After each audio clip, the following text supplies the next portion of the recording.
my parents bought the farm in 17, we started replanting and we did a high density block of galas.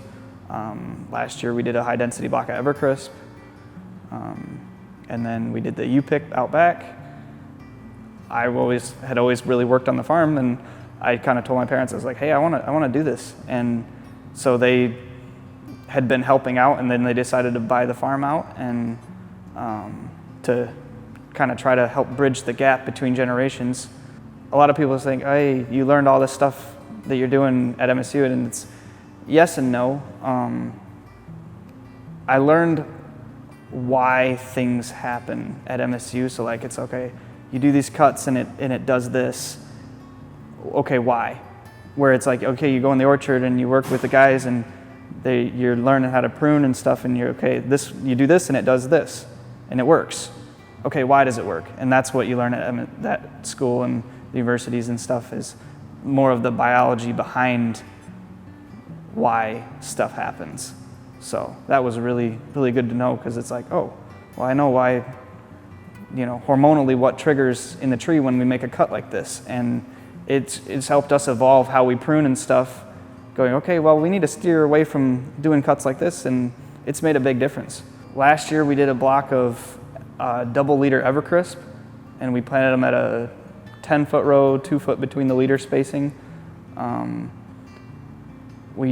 really like the super spindle stuff, the 2D walls.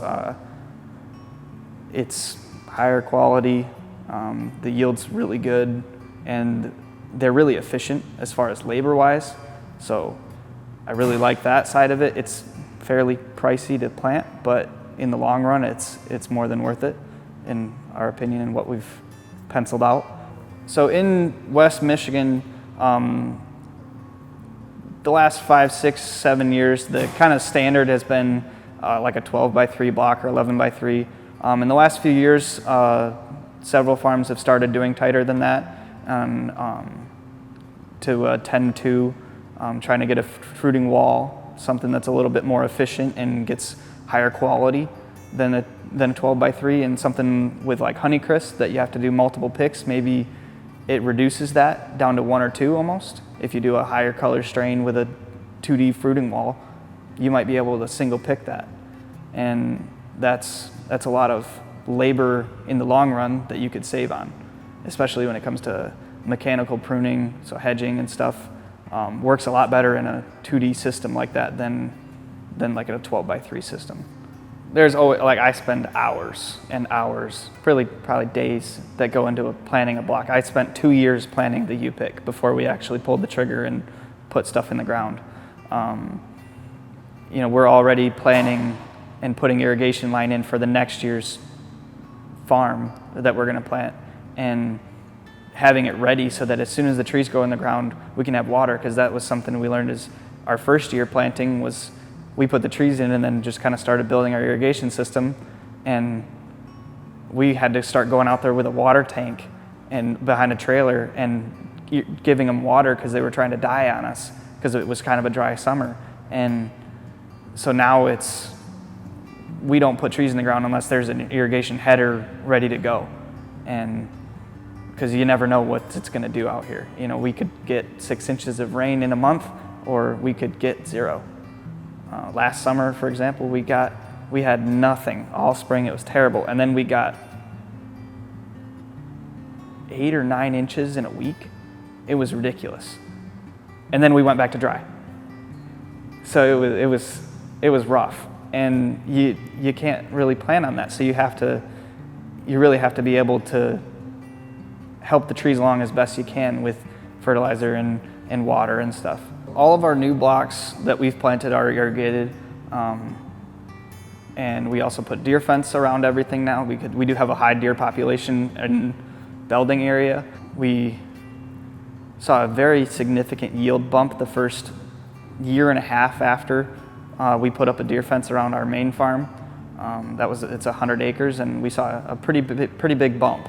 And it took about a year and a half to kind of regrow the buds that they'd eat, and the trees that they'd eat, the little trees, they'd just make a mess out of them. So that was a big thing. And the irrigation system, I kind of look at it as they're basically little children. They need us. So they get their drip irrigation, I fertigate. So every week they get a little bit, and I try to keep them as healthy as I can. It is a lifestyle more than a career. You know, I got married last year, and my wife and I had conversations about it, how before we got married, and we had to have conversations about how this is my life, and it's not going to really change. And so it was tough conversations, and she was all right with it. So, you know, and that's something that you got to think about. And, you know, because when you're dating or whatever, and you're getting off on it's like, hey, I can get off on Tuesday or whatever, and we can go grab dinner. Now it's an everyday thing. You know, it's, hey, am I going to be done at 6 o'clock today, or am I going to spray until 3 o'clock in the morning? And, you know, this spring, that's how it goes. So it's not for everybody, and you got to really have the drive to want to do this.